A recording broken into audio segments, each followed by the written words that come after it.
Hi, this is Charting Man Dan of TheChartGuys.com, home of technical analysis education. Click the link for a free week trial, no credit card required, and gain access to our multiple live broadcasts daily, community chat room, educational videos, nightly watch lists, and more. Invest in your education and future and join the community today.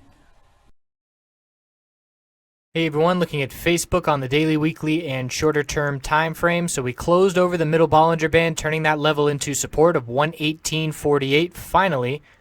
And now we just have the 200-day moving average resistance to get over, 119.66.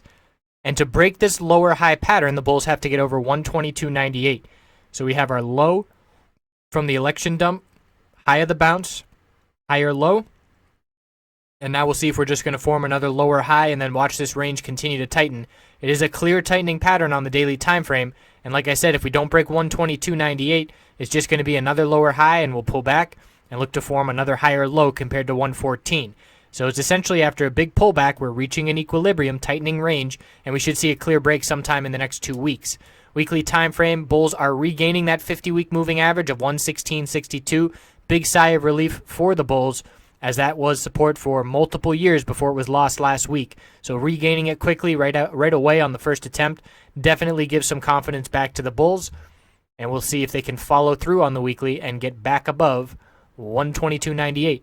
Looking at the 5-minute time frame, the bulls were strong right out of the gate today. Huge move to the upside, and what stood out to me was the bull volume and then the increasing bull volume the second, third, and fourth candlestick of the day.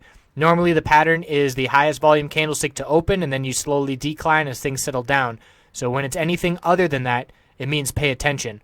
And for Facebook here, that was a bullish indication, and you can see the run that we had, consolidated, established support, higher high, higher low, higher high, bulls in full control, and keeping that higher low, higher high uptrend.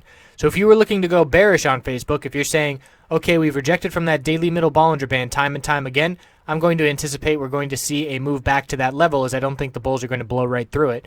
You would be looking for a break of this higher low pattern. So we pulled back right here and hit a low of 118.89, and then we consolidated again and hit 118.89. That's now a double low of consolidation, and we did end up hitting a new high of the day after that.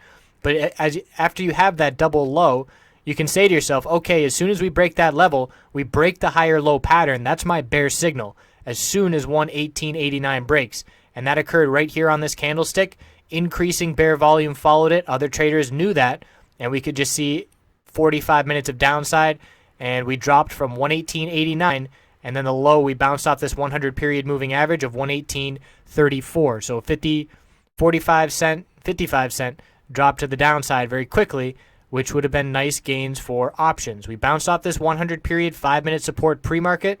We bounced off of it at the open. Consolidation bounced off of it, rejected from the 20 period, and then lost that 100 period. And the bulls did see some recovery at the end of the day. Not entirely significant, but that really saved the bulls because that allowed the close over the middle Bollinger Band on the daily time frame. So we gained the 200-hour moving average as support. Bearish reversal doji at the top confirmed it. Bullish reversal doji off the 20 period support, and then some continuation to the upside. So we can see this 20 period is key. We gained it yesterday, held it on the back test and continued up, held it 2 more times. So if we lose this 20 period moving average, we can look for some weakness. That's a key hourly moving average to keep an eye on. So we'll see what the rest of, or the last day of the week brings and how we close on that weekly chart. We'll check back in over the weekend. Have a great night.